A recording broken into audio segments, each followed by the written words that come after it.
Hi, welcome to the Hustle Behind podcast, Real Conversations. I'm your host, Carlos Villagomez. Today, luckily enough, my wife, Kim, is joining me. Hello. This is episode 2.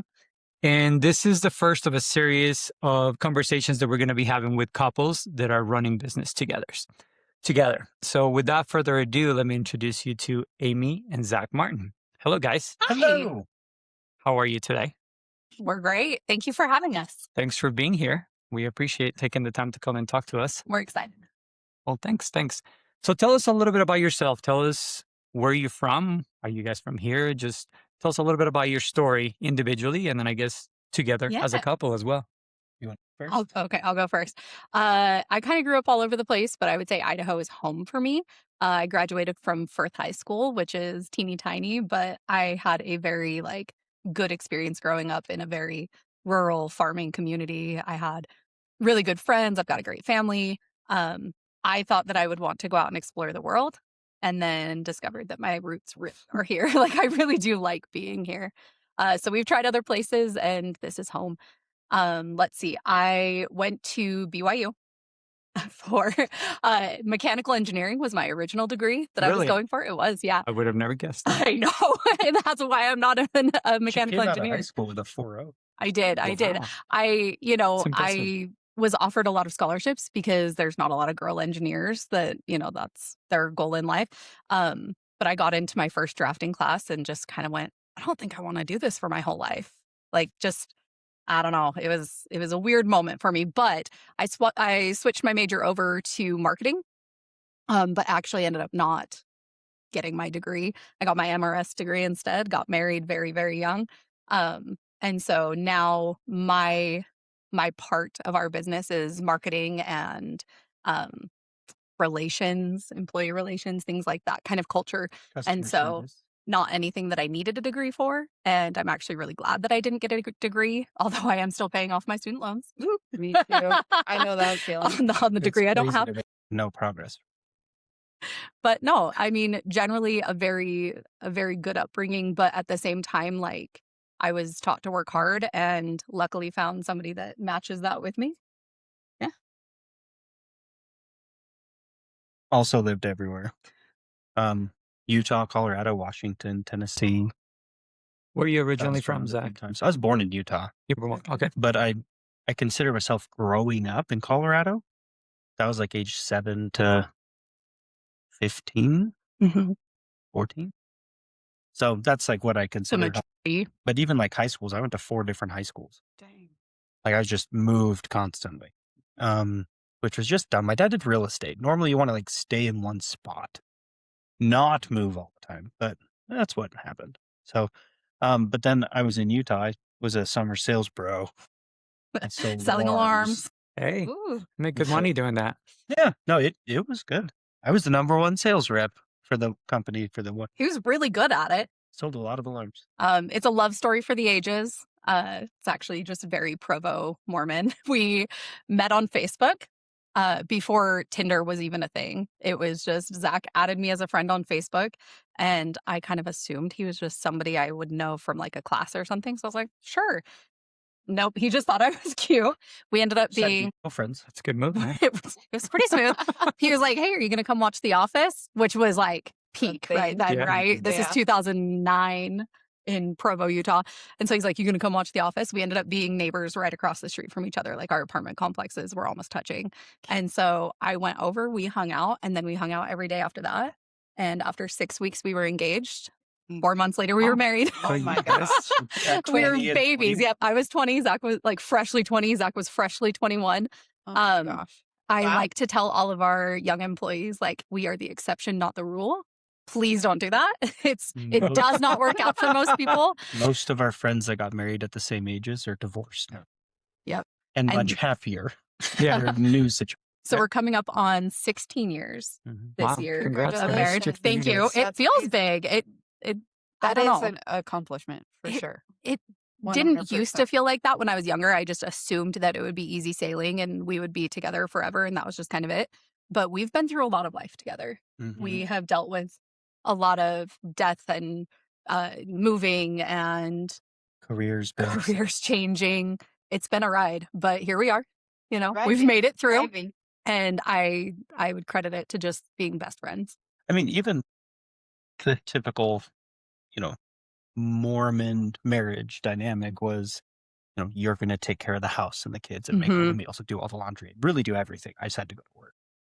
And then with doing businesses together and stuff, it just switched to where It shifts. it's actually both of us doing everything. Well, you have to change that dynamic. Otherwise, how do you make it work? Absolutely. Right? We've had to stay very flexible with our roles. Because, in the young years of our babies, like, yes, I was primary caretaker. I was at home. But then it just kind of shifted, and Zach has taken on a lot more of like the home stuff. I've been helping with businesses. We've just had to be flexible with, like, you're not stuck to one role. So I got a question to ask. Mm-hmm. You said that he invited you to watch The Office. Yes. Was that a test? It's like, if you don't like The Office, then... Oh, no. No. It was Provo, so it was The Office or ice cream or... I think it was, he was going to make me hot cocoa and we would watch The Office. And we had The Office on, but I think we talked the entire time. I don't think we even made hot cocoa. No, I think you still owe me hot chocolate. Yes. But we hit it off immediately. Mm-hmm. And I think at that time where we were and how we grew up, we did have that idea of like, it would be this very black and white provider at home mom thing. And so I feel lucky that as I have grown and changed in my theology and my outlook on life has changed, he has too. We've grown together, not separately. And I think I also credit that to us being together for this long is, right. We were open to renegotiation. That's important. Well, kids. Let's talk kids. You have what, 4 kids? We have 4 children, yes. Which is 1 million kids. Well, you're outnumbered, so... We are. And we went from 2 to 4. Our last were twins, and so that Surprise twins. Surprise twins through an IUD. I love telling people that, hey, if you're using the copper IUD, don't. It's a 2 for 2 for us that it failed. But and we love our twins. We would not trade anything. What an adventure we've had. But yeah, no, it's a lot of kids. 4 is a lot. But through parenthood, I think we've learned a lot of different skills that are transferable to work. Mm-hmm. Patience. Yeah, a lot of the patience, and just communication and things like that. So parenthood definitely goes hand in hand with owning businesses because you just problem solve all the time. Exactly. You're managing the kids and you're managing the business, right? Well, and with Pick Me Up specifically, we have like 160 teenage employees. Very young employees. Yeah. So that's hundreds of kids. I like to say that. I've got 4 of my own and then, 150, 160 of these other kids that we're also taking care of. And luckily, Seth, the CEO of Pick Me Up, does a great job. And he's got the right personality for that. He does. He really does. He's so outgoing and he's friendly with everybody. He's a wonderful fit. Yeah. He can get the message across that the work needs to be done. So you've had a few different business ventures as of right now. So let make sure that I don't skip. Was real estate your first business venture, like the first one that you decided to work for yourself, or what was it? Because alarms, where you were doing sales, but for another company, but something, I don't know. Was there something before the group real estate, which is when I met you, when you were my broker, I guess that's the question. So yes, but we have to go back to 13-year-old Amy and 13-year-old Zach. Yes. So you tell your first little foray, and it's not real business. Independently, just as human beings, we are very naturally inclined to entrepreneurship. When I was younger, I was doing things like running cheer camps with my friends. We would go put flyers up in the neighborhood. We ran like a daycare camp one year where people genuinely brought their kids and dropped them off with us for an entire day. And we were just like feeding them goldfish and trying to think of like how to keep them busy. We had no plan. We just knew, hey, it's summertime and we want to make money. So we put these crazy ideas. 14? No, you weren't even 12 yet because that was probably 5th grade. So I was Ev's age. I was like 11 right there. And people are letting us watch their kids in group settings, right? This is like, the early 2000s were a different time. Yeah, I don't think people would still do that. No, I've always been hustling. Like, I've always had ideas in my head. And even after we got married, when I was in my like stay-at-home mom era, I was still doing businesses from home. I had a stint where I was doing Etsy. I was selling cookies off of Etsy Oh, wow. before cookies got big, before Crumble was around, before, any of that. I was just making chocolate chip And cookies, she would ship them, and she had like 110 5-star like it reviews. really did work. I was actually, doing it. Got bored of it though, and then I did wood signs for a while, made wood signs for homes, and got sick of that. Went into something else, and maybe that's the ADHD in me, but I've always had that drive to own a business and monetize whatever I'm doing. The first business I outlined was a paintball field. I had talked to my neighbor, got permission from him to use it, called and got insurance quotes, knew where I was getting all the equipment, the paintballs, everything.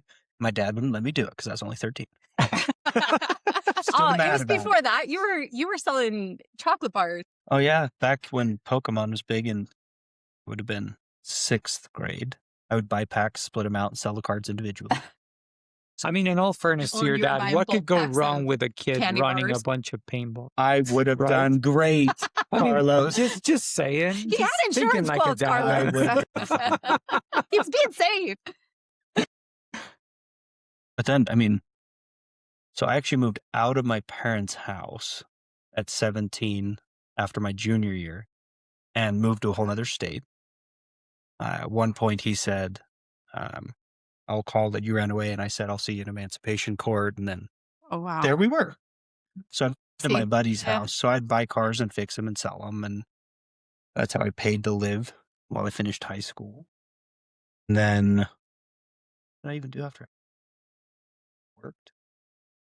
Well, you went and sold alarms, Yeah. And then there was alarms. and And then that you was, started your own. that was good experience. Like going door to door and talking to people and meeting different personalities.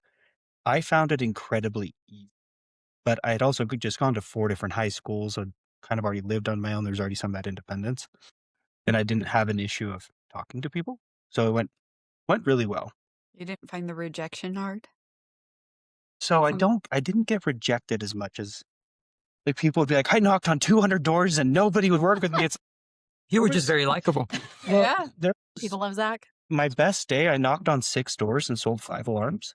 Oh, wow. My worst day, I knocked on like 40 and sold an alarm. I don't think I ever worked all day and didn't sell an alarm. There was days I didn't work, but Yeah. I don't think there was days I actually worked and didn't sell.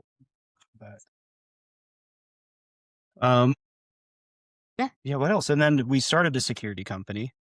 Mhm. And mostly doing service tickets. That was for about a year. Then Amy got pregnant and then decided That's get when married. we were like, "Okay, we need something stable." Stable. Oh, I had a real estate license at 18, right after high Mhm. school. Didn't really use it. And then I got back into real estate when she got pregnant Mm-hmm. and jumped into real estate. Loved that as an agent. Then thought the money was in being a broker. Started the group. Okay. Mm-hmm. Loved the group. And that was in 2016 Mhm. that we started the group. And then realized pretty quick with the group, and still ran it for a couple years afterwards, but realized that I was at the central cog and that I never wanted to have another business where I was the center of the business ever again. It could not Um, function without him. And it was really hard because I really loved everyone there because we wouldn't let people we didn't like really at the group.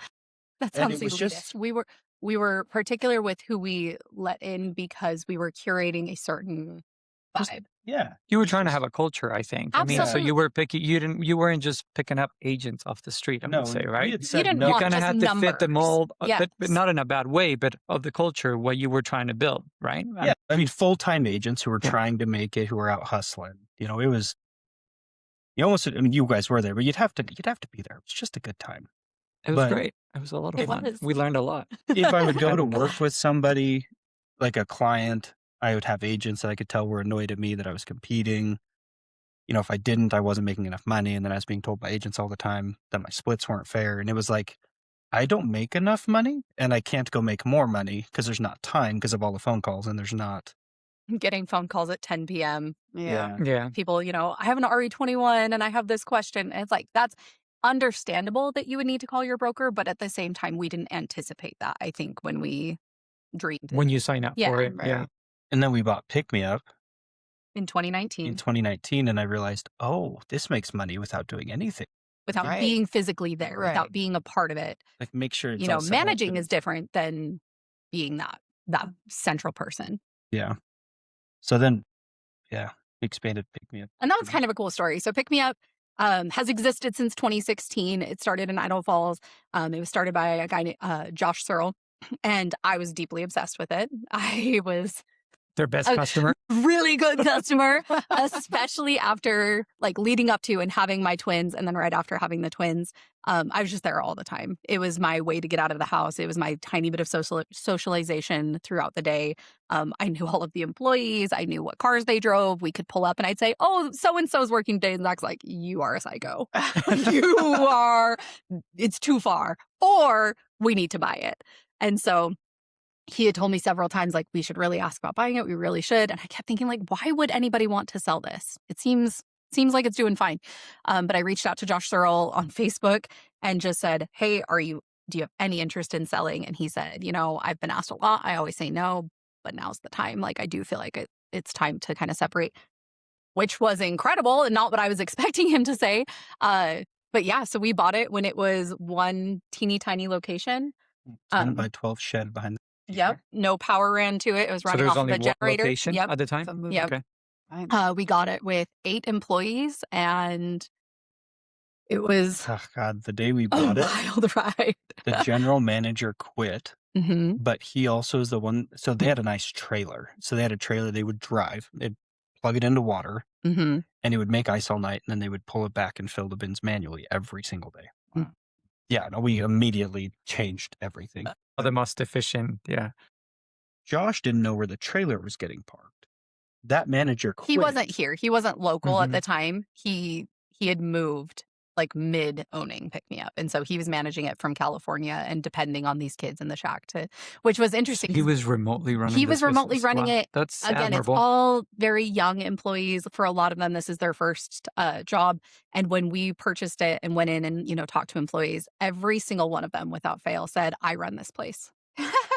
They all were convinced that they were the ones that were doing everything. And so it's just interesting, right? You walk into something that's already running, and it does shake it up a bit. So I will say, like, the beginning was a little bit rough. Not even Shaky, but with maybe a learning curve. I mean, a I huge learning remember curve. you having to run because a pipe broke, Yeah. or you Mhm. had to go get more ice, or they would run out of energy drinks or things And like here that. I am with my, my twins are 1 at this point. They had just turned 1. And the thought when we purchased it was this was going to be my project. Again, like, I always need to have something going on. I needed a project. And though I had the 4 small kids at home, it felt like I just needed Something outside to of the house. feel like I was contributing, to feel like I, had something else that wasn't just motherhood, because I love motherhood, but it's not enough to fill someone. Yeah, you needed my something understanding. fulfilling other than being a Exactly, mom. I mean, exactly. which I'm not that worth that's I'm not worth fulfilling. more than just Yeah. being mom. Yeah. And so that was kind of the original thought, was I would be running it. Zach would continue running the group. But we saw the potential, I think. But at that time, again, with the 1 location, Zach's running ice and figuring that stuff out. I've got bibs of soda in my garage that I'm in my minivan, running around with soda, trying to get everybody stocked up and stuff. Building was so small it couldn't There was no hold storage. enough to make it a whole day. Yeah. And Yeah, so it was trips. a very busy time. Yeah. Finishing the first day we bought it though. Oh, sorry. I didn't know where the trailer was. So I had this trailer somewhere in Idaho Falls with 2 ice makers That we just bought. we just bought. So I kind of got cross streets from Josh, who's in California. The other guy literally quit, went no contact on us just because we bought it. He demanded, he's like, I want guaranteed pay, guaranteed 6 months, guaranteed. He's like, I'm not going We to said do any not. of that. Not gonna happen. And he's like, then I'm out. It's like, oh, okay, we'll figure it out. Anyway, I was just driving around at 3 a.m. trying to find it. And I did, in fact, find it. Where but was it? He didn't. It was what, over on Anderson? It was off of Lincoln before Costco went in. There was like a little building there, and that's a well house. Oh, okay. So it was plugged into That's that right. well. But he didn't turn the heater on, and it was right when it got cold. As we bought it October 25th, so this is the 26th. Mm-hmm. And it froze. The whole trailer, all the plumbing was totaled, the filters were totaled, everything. So I'm trying to get our first day open without a manager, without any ice, the trailer broken, and we opened on time. We had to buy some ice that day, but we got it all working. It That's a- is that's very awesome. much a roll up your sleeves and get to it kind of situation. Yeah. Awesome. So we're talking about pick me up, and a lot of people probably, if Yeah, if this you're not gets anywhere local. where it's no local, I kind of want to explain them what it is, and mainly because also if you're no local, if you're from another state, I mean, pick me up and It's correct me if I'm wrong. huge. It's huge around here, and It it's is. Mhm. but what it is, it's basically like a drive-through, but instead of coffee, you're having sodas Soda, that energy are drinks. mixed with Yep. different flavors, and it's big. It's really big here in Idaho, and it's really big in Utah. For different reasons. Maybe I'll let you explain that. But yeah, that's what it is, just in case anybody's wondering. And by the way, they bought us some drinks today. So Pick me up. but yeah, so that's basically what Yeah, the it's business a is. drink So shop.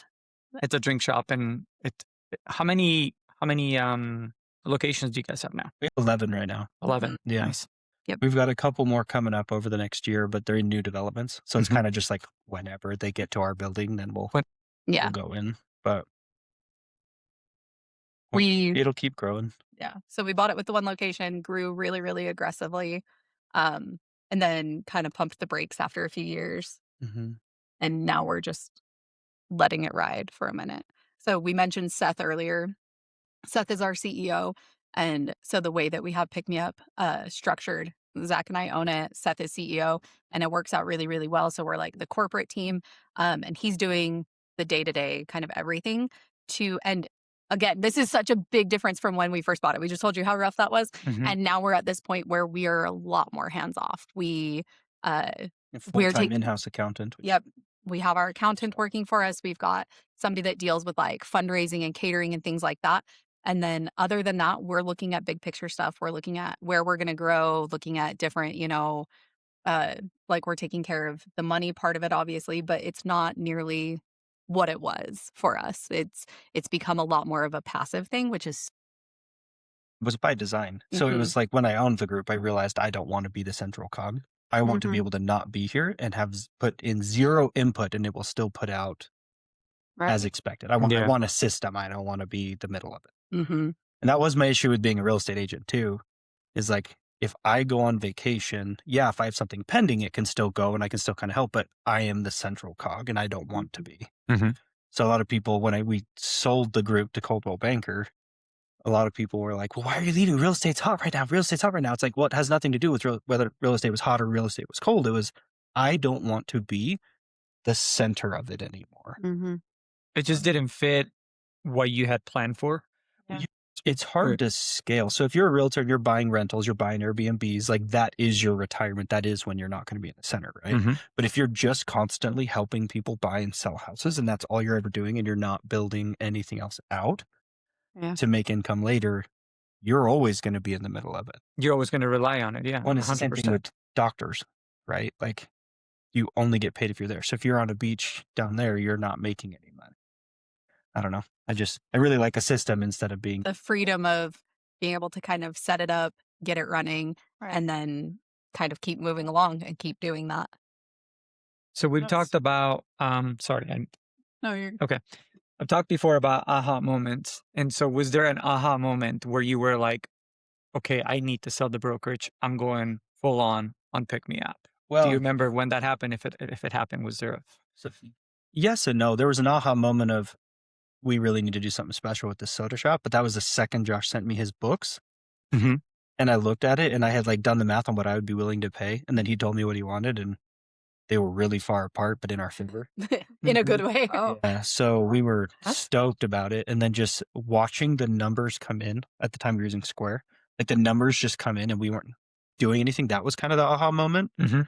But it was within a couple weeks that Coldwell Banker called me about buying the group. It was never put up for sale. It was never So it just pushed out. it worked out. Just It really worked out. worked out. Just worked out. And it took like a year until that closed with them. But yeah, then we just ran with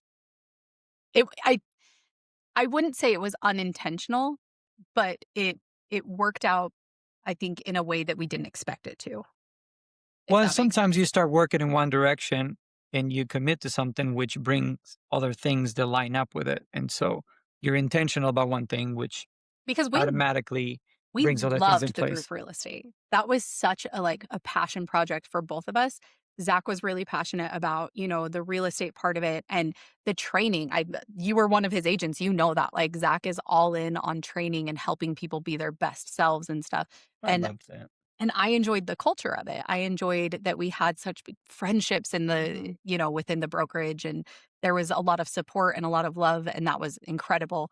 And so it's not like we gave it up because we didn't like the group anymore. I think it was just a natural progression for us in our life Yeah. that was we were done with that chapter.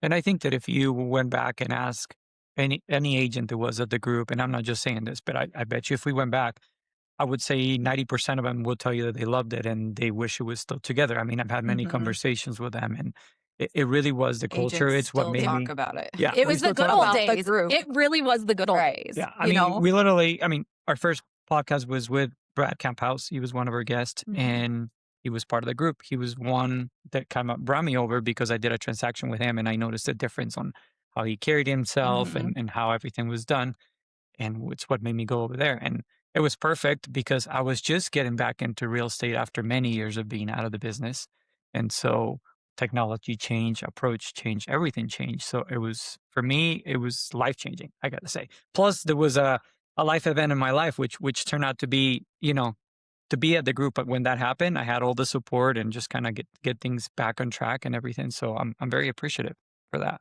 I mean it seriously. I love that. I when people think the good old days, that's the thing that pops in my head was Yeah. sitting in that one big conference room and just talking and Mhm. training.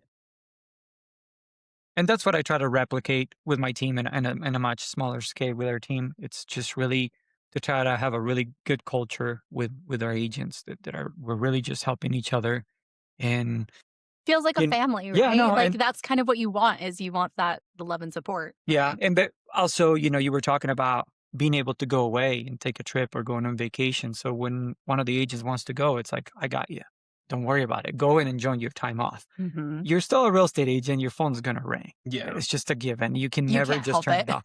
But we're going to be on top of everything that we can handle over here for our agents and vice versa. When we go, they help us out a ton. So Which is it makes a difference. And that's something that I got to say that I learned from being at the group and I appreciate it. So And Yeah. we've also Well, kept thank the you. team small, kind of like you did. And, only certain people can Protect come your in culture. Yep. just because we all gel so well together Yes. that we're all very willing to help each other Yeah. and go up. Because you know what you want it to look like. Right. And so you have to kind of keep that vision in mind, even through growth when it feels like we could be doing this and making, way more money if we bring on every new agent that comes out of a class. yeah. There are opportunities for things like that, but keeping it aligned with what you dreamed of when you started it, I think is so important. Yeah, is. we've always said quality over quantity. Absolutely. We're like, that's how we Which roll. is tough when you're running a team because teams rely on volume. Mhm. But Yeah. if you have good agents that are giving you the volume versus a bunch of agents Mhm. that are not, That may or may that not may or may not produce. produce, right? And I think that might have been a challenge that you faced at one point with a group. Would you say you had a group of agents that were producing and some of them that were not producing Yeah, as you much? always And ended up having a balance of it because yeah, not everyone's always gonna. You can have a perfect system and put 10 people in it, and you'll get 10 different. Yeah. Well, when and it you have to comes to take into consideration the humanness of it. mhm. Because like you said, like big life changes happen and you don't expect it a lot of times. And so you have to keep that in mind that it's like everybody's not always going to be at 100% of like what they could do, but giving them that grace, but knowing that like you can help them through it and get back to like where they can be, like looking at it that way. There's the Right. potential. And some people just aren't gonna actually do all the stuff. Yeah. And there was several times as a broker I learned, oh, you're not willing to actually do the steps to get where you're telling me you want to go because we've now met every week for 3 months and you still have yet to do the tasks that you assigned yourself of this list of, to You're having the achieve same conversation over and over, but you're over not and seeing over any and over. any Yeah. results. Yeah. And it wasn't even like me being like, you need to bring me more deals. It was more like, so you're going to make how many calls? Oh, I'm going to make 5 calls this week. Okay, that's one a day. That's not, well, you're not even reaching here, but 5 calls a day. Perfect. You're going to do these 3 steps this week. Next week, accountability kind of meeting. Did you do those? No. So, okay, well, we're not going to get results. Then you do the next week. And Mhm. it just, not everyone's going to put it. As far as culture, the biggest thing that I feel like is just caring about each other, but like actually caring about each other. Mm-hmm. Like that just sometimes, Yeah. It you can know. be hard when you have a big group because not everybody knows each other that well. And I mean, even the interesting thing is, even with a lot of the agents at the group that were not there a lot Mhm. without giving names, but whenever they would come in, they would gel right in. Oh It yeah. was Mhm. just because that they had the same approach to the business and they were willing to help. Mhm. In So general, I feel like real estate agents have big personalities. You kind of have to Yeah. be in a sales position like that. Um, but I think Zach did a really good job of melding those personalities in a way that uplifted everybody. And it wasn't competitive necessarily, but it was pushing each other to be better. There was competitive but there was healthy. a healthy competition Yeah, there. It yeah. wasn't what's malicious. Yeah, Yeah. It because was you a got to be really healthy. competitive to be a real estate Yeah, agent. it's fun Otherwise, to kind of yeah, you poke have to and want compete, more. Yeah. but I Well, think and, everybody wanted to see everybody succeed. well, and if you think about the way we structured literally everything, I mean, we had our Club 7 trip where everybody was trying to hit Club 7. You weren't trying to beat somebody out, where the top agent only gets this thing. You wanted It was everybody to be there. everyone who can get there gets to go. And Yeah. Club Yeah. 7 was selling $7 million of transactions Yeah. in 1 year, one Yeah. calendar year, right? And then And then we would, got a trip yeah, out of we it. would take them on a trip. And then what was, yeah, I mean, we would do our annual awards, but we weren't putting up, charts of like, well, Carlos is one transaction behind this person. Yeah. I feel like it was, it was more of a collaborative Highlighting effort of people's everyone strengths. wanting to do well instead of, well, you got a deal. That means you took it from me kind of scarcity approach, Yeah. Well, and I remember in the meetings, I mean, you will highlight people achievements like, this month, this person is doing really good, good job. Especially if they were not doing so good the month before, you'd be like, hey, good job. You turn around, you made this work. Mhm. Tell us what you did different. Mhm. So how did you get from A to B, And so, and I think that was very helpful because if I was having a tough month and all of a sudden I saw somebody that was just having a tough month before, but then it was performing really well. And it's like, okay, what changed? Mhm. Let's Mhm. share. Very Mhm. collaborative. Right, Yeah. exactly. Let's share. Tell me what you're doing different that it's helping you achieve your goals. And so then you'll try your own way to achieve. You take some of that sauce of that recipe Mhm. and apply it to how you do the business and then try to make that work, right? So I know, it's making me kind of sad just because I do miss that time. But it served its purpose. It was good. so we were talking about the group. I wanted to jump into something else. So tell me about if it's okay to talk about this, but you guys moved out of town. You went to Texas for a We while. did. Mhm. Was Yes. that trying to expand, pick me up? Tell me a So- little bit about that because I like to talk about things that went Mhm. well or maybe not so No, well. let's Just talk share. about it. I want to share. We are honestly a pretty open book, so it's okay. We're okay to talk about failures because failure means you're trying, and that's what I have to tell myself. And I wouldn't call it a failure necessarily, but Depends which way you look. so let me set the stage for you. So Okay. Zach and I were both raised in a very high demand religion. We were raised LDS or Mormon or Latter-day Saint, whatever you want to call it. And we had a fairly transformative time where we left the church. And this was the first time in our lives that we really felt a sense of like we could do anything. Like Mhm. and I am not dogging on religion. I'm not dogging on any religion in particular. But for us, this was the first time we felt that we had options. You could step out. Yeah, Yeah. we could do anything we wanted to do because we had this new mindset where it's like we're not being told what to do. We're not how would you it was a very pivotal time in our life and it's hard to describe because it was so big.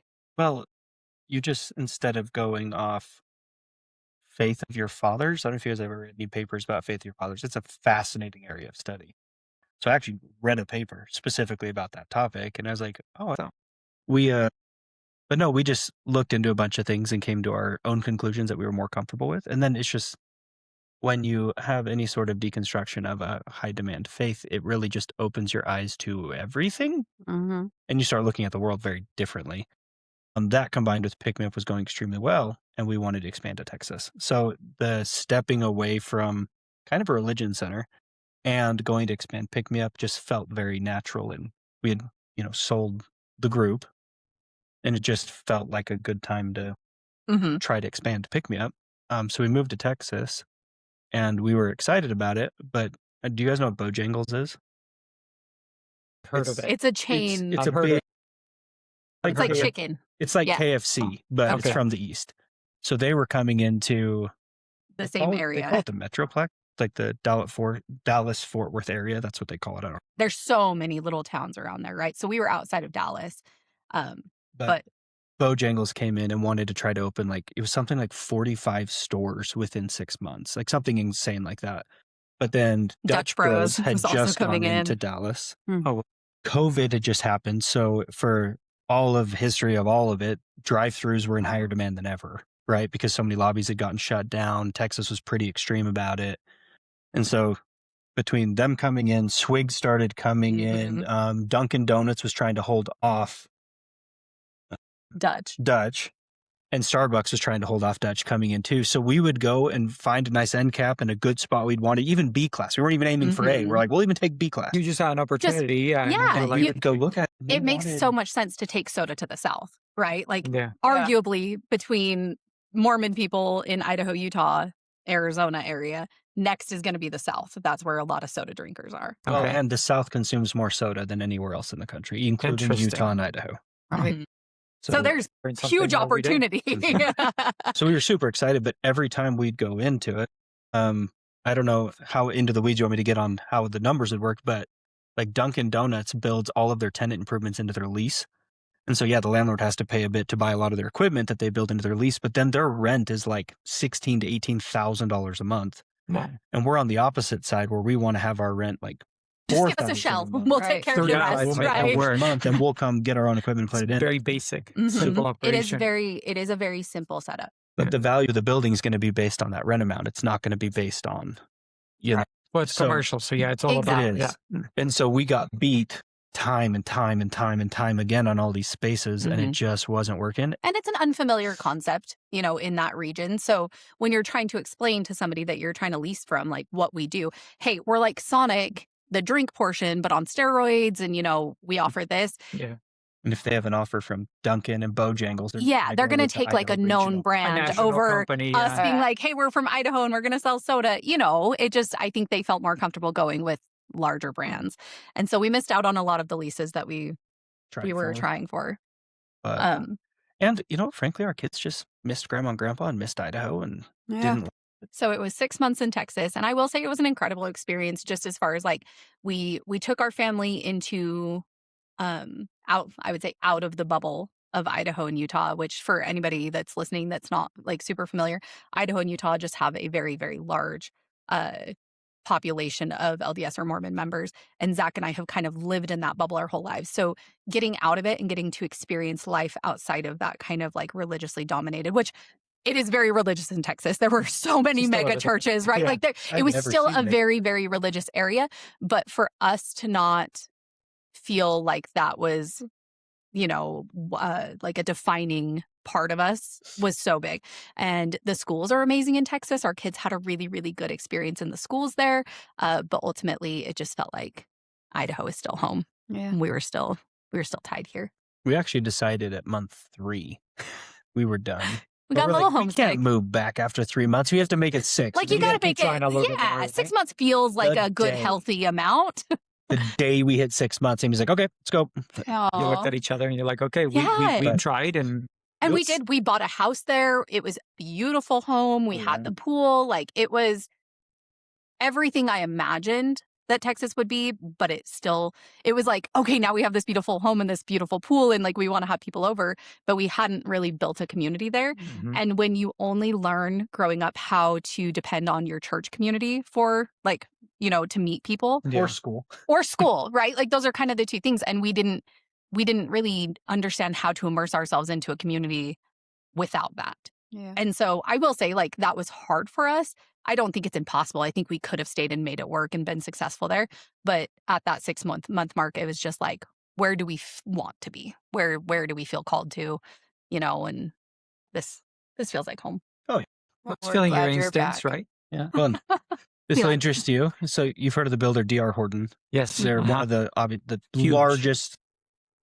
The people, we put up a coming soon sign when we were selling our house in Texas to move back. And we're like, oh, it'll probably take a few months to sell, like whatever. We put it up. The next day I get a call and it's from a DR Horton agent. He's like, hey, we'd like to show your house. Like, that's kind of weird. It's not even listed. Kind of gave him the info. They came, showed it.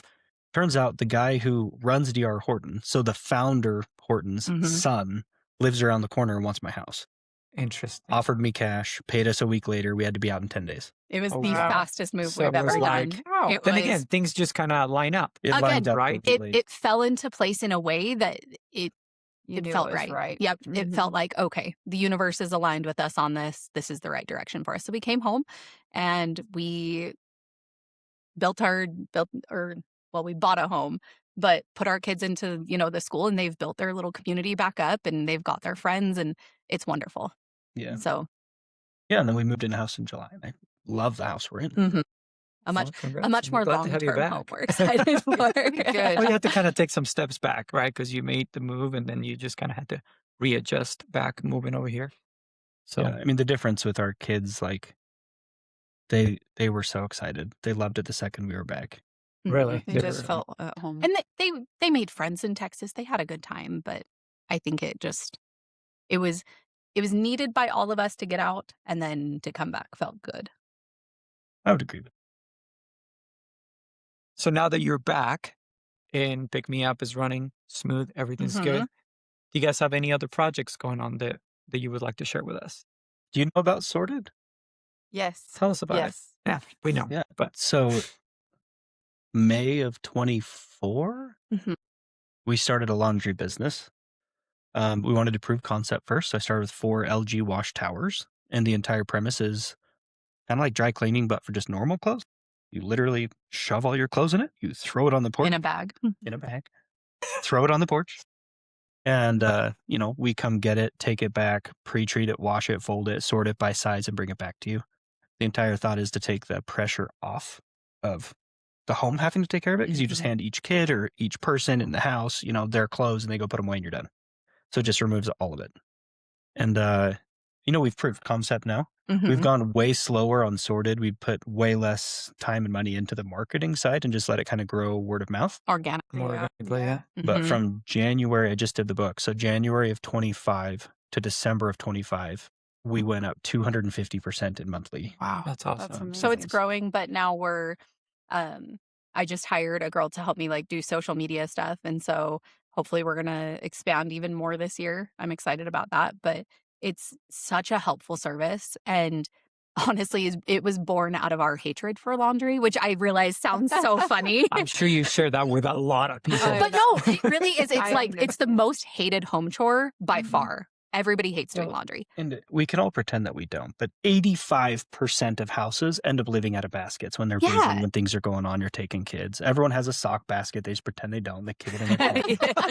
Because that's where we were at. I could wash it and I could dry it, but then anything past that was just too much for me to get to, Right. honestly. And so we had these 4 baskets in our room, one for each kid. And so I would sort their clothes into their basket, just kind of throw it in there.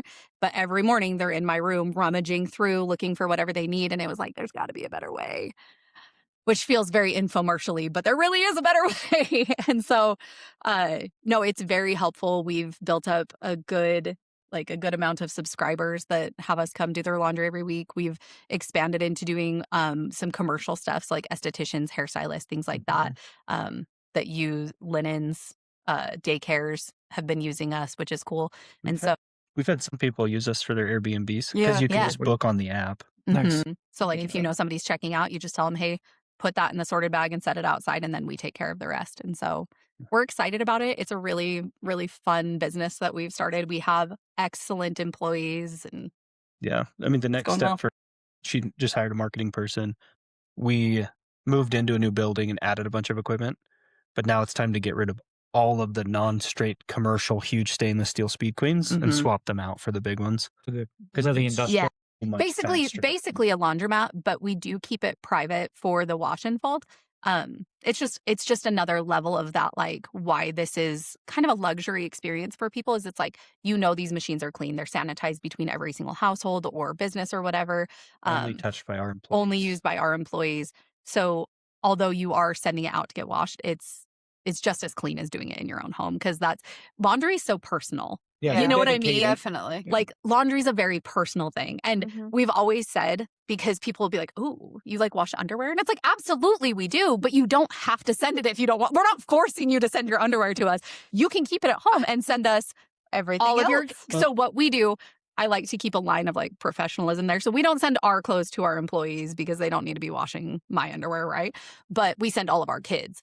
And I will say it doesn't eliminate all of the fits of having to like put their clothes away.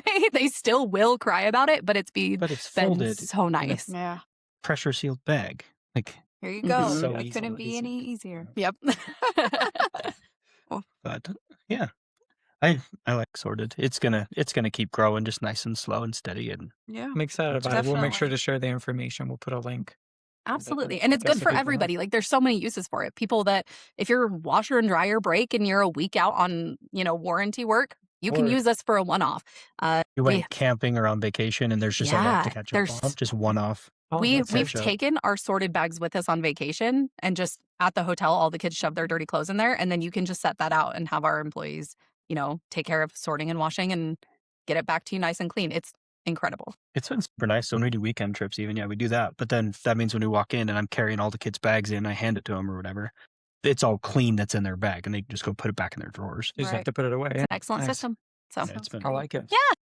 So with all this different business that you're doing, I always say Idaho Falls, it's known for like a copy paste. So people copy your business a lot. And Wow. I know I like the eye roll. So can you tell us a couple stories just with Pick Me Up? I know you probably had some of that with people coming in and I feel like We we need had- to toe this line very carefully. yeah, Yeah. careful. You don't have to give names. Can I you give can. names? I don't. I told you, there's no off limits here. Idaho Falls is small, man. Yeah, So somebody hired one of my general managers while they still worked for me and stole all of our systems. Like Wow. took From pictures Pick of Me our Up? equipment Yeah. and everything and mimicked their entire business after ours, and then Facebooked our employees to hire some of them. Well, not even just Facebook, would go through the line and offer my employees jobs and try to wow. undercut us. And it was very messy. Oh, and a whole different business in a different town walked our line interviewing our customers and interviewing our employees. Would to park model their car, business. get out, and while people were in line to order at Pick Me Up, would be like, "So what flavors do you order the most often? What's your favorite drink?" And literally polling They're people walking our line. Wow. to figure out what they would Are you then kidding serve me? at their soda No. shop. No, the gall is, yeah. My flabbers have been gasted several times. It And- has been unreal. And Wow. I applaud an entrepreneurial spirit. I think competition is healthy. Mm. I think there's enough for everybody. Yeah. I love an abundance mindset. There's enough soda drinkers in there's the area there's for a everybody. But there ethic is way to go about it. There is an ethical line that I think should not be crossed. And unfortunately, it has happened several Mhm. times to us. And a lot of people have copied or even been around for a few years and just gone out of business. Right. And Yeah, we've- Come and go. I think people assume that it's very easy. I think that they think it really is just you pour soda in a cup, which yes, at the very base of it, that is what it is. But we have so many systems that we've developed over the years. Zach has scienced, can I swear on this show? You can He say has whatever you scienced want. the shit out of soda. He knows what filters we're using. He knows how the carbonation should be. We really have put the time The in right to amount make of sure. syrup, the water. and Exactly, stuff. exactly. You I should remember you always. used to talk about Coke and Pick Me Up versus Coke somewhere else. I have a very sensitive palate, so I will say, I'm really good at knowing when things are off, when it doesn't taste right, when something needs to be adjusted, and I do think that's what makes a difference, though, is we care so deeply about the quality of what we're putting out, and it should taste the same everywhere. If you stop at a Pick Me Up in any place, it should be exactly the same. we have teenage employees. Yeah. It should be It the should, exact same. hypothetically. But I don't think people understand that part of it, that this has taken us years to get to this point where, everything is running smoothly. It's a lot of hard work up front. yeah, I mean, just off the top of my head, I can think of 6 that opened and died Yeah. in just the last few years. Yeah. Wow. The margins are extremely tight. So Mhm. people always think, well, soda costs you like 20 cents and you can make a soda. It's like, Oh, we hear my that all cup the and lid and time. straw cost more than 20 cents Mhm. now. Oh, soda's COVID, pennies per ounce. No, it's not. No. So, I mean, just the cost of the syrup is up. I mean, each year it goes up Right. January 1st, is just how Coke does it. And it's gone up in the double digits year over year, even. COVID was really hard. So, like, straws went up 2,000%. And yeah, they're still cheap, but it went up 2,000%. Yeah. And when you think about the numbers that we're pushing out through our windows, like that does make a difference in our bottom line. Cups are up 50%. Lids are up a few. Well, you're a percent. volume business, right? Yeah. I mean, it's really in volume because your margins are so small. And I will say And that so- that is probably something that hurts like the one-off soda shops is that they don't have that ability to negotiate like we do with suppliers. Yeah, volume Yeah. pricing. hmm And just we have loyalty. So like when people like our loyalty accounts, you can get one on that side of town and you're going to get points. And then if you're on that side of town, you get more points. And if you're on that side of town or Rigby, you can get more points. So like you're able to redeem free drinks and people save their Build points loyalty. until they can take their whole family out on Oh, just really? points. Oh, yeah. They People love it. have rainy day funds saved in their loyalty accounts. They'll be like, "Hey, you've got $65 in your loyalty. Do you want to use it?" And they're like, "Nope, I saved that." And it's like, Really? I love that though because They always remind me at the drive-thru. It's like, you We got a use bunch of it like, immediately, let's just though. Every sure, time. save me some money. you got right 20 away. cents. Yeah. Use Put it on there. Put it on there. Yeah, no, mine No, as there's some well. people that are very frugal with their loyalty points. Getting into Costco was pretty cool. Yeah, that was That huge That for took me us. about a year. Wow, Mhm. that's We have our impressive. gift cards in there. Yeah, It's that was a amazing. cool one. Because I know they're not. It was a whole process Yeah. to do. Zach figured it Apply for out. it. They So- were they were extremely nice and pleasant to work with. It just there's a lot of steps. And they're just as picky as like the passport department on making sure that every little freaking box is checked Stop. correctly. I think we had to resubmit 4 times. Ugh. Tell me about it. We got to redo your kids' passports. Uh-huh. It's on We the actually are list. getting our kids next week. We have our appointment to go Yeah. get theirs done. So, Yeah. Uh-huh. And then any stories like that with Sorted? Have you had anything with Sorted yet like that or not? With No, with the there's- local laundry only- places. there's only one other competitor really that's Mhm. local. There's a kind of the Uber of laundry is called Poplin. Yeah, And so where they're people take it and wash it in their own home. So you can sign up to be a washer and then you can sign up to be a customer. So you got the 2 different sides of it. And those are people that go and pick up the laundry, take it to their home, wash it, fold it, return it back to you. And again, to that, I mean, to each their own, right? For some people that may not bother them, but yeah. you don't know what everybody's home looks like. You Right, don't yeah. know, like I don't know. If you did real estate, you would know that there's homes that- We've So- been so- to some homes, right? Just No, walk everybody into some walks I'm homes. not saying Homes. everybody's gross, but I am saying that I do know our washers and dryers are very clean. You walk out of there like this. Yeah. And that was something that I really was particular about keeping everything very sanitary And just as last it week, should be. I saw somebody on Facebook being like, "Hey, I'm going to start offering this laundry service from my house." So you're right, where we're going to see a whole bunch of people copy the model. People see that, Yeah. the need in the market. But and you know what? We're a luxury experience. We have pickup, we have delivery, we do it. You do it all through an so, app. You're booking, Yeah. we cost more than Poplin, but we're also make it easier. we sorted. You by know what each you're getting size with to get the Sorted. bag. So Absolutely. we're not trying to be the cheapest option. We're just trying to be the best option. Yeah. I Yeah. mean, it's got to be that combination of value and, what you're Absolutely. getting for your money, right? Yeah. So It'll it's be- interesting because I think you see that. I think we saw it on Airbnb during COVID, right? All of a sudden, Airbnb became a big thing and They're everybody went popping and bought up one. everywhere. And it Mhm. became extremely competitive. We had to like play with rates and this and that. And then it slowed down. And all those people went and bought those houses and they bought them strictly for Airbnb. And when Airbnb going for wasn't sale. there, then the long-term rent wouldn't cover the mortgage. Mhm. And so, and it became more of an experience too. In our town, not so much. I've seen different models where people have the experience home where you're going in for, it's decorated a certain way. They have like the and arcade or the something. arcade and stuff like yeah. that. And you see it more in destinations, but I think we're more of a hub, transit place yeah. here in Idaho Falls. Most of the people stay here passing through. Mhm. Or you've But- got like the hospital employees or the Yeah. site employees that are just here briefly, but it's not a vacation destination by any means. I mean, that's one of the reasons we bought this house because of the hospital nurses. Absolutely. For the Airbnb, or the And short term. So We're going to see something really interesting over the next 18 months. So many people that bought those houses bought them on commercial notes because they wanted to be able to count the income that it would produce, either Mhm. projected or Mhm. it was an Airbnb when they purchased it. commercial notes, most of them that were done at that time had 5-year note or 5-year balloons. They were 20-year AM or 25-year AM, but 5-year balloon. They're coming Well, up. that's coming up, and the rates are up from when they bought them. They bought them. They're back down from where they were in their peak, but they are higher. So like for them to refinance now, they couldn't cover it now because Airbnb has gone down a bit, but now it's going to double down and get even worse. So we're Right. going to see a bunch of those come back These on the houses come market, back up. Yep. and either more experienced investors will pick them up and convert them to long-term, or They'll just be single family. Yeah. The interesting thing with Airbnb, the demand has gone down, but the fees have gone up. Interesting. They went from 3.5% to 15.5%. That's quite the jump. So the whole idea is that they're charging the host for everything now instead of charging the guest. Interesting. Yeah, So, we have so to on the readjust user side of prices. it, is it like less fees on the? Supposedly, I haven't done one lately, but yeah, Yeah. that was the whole idea behind it, that they Mhm. were going to pass the cost to the host.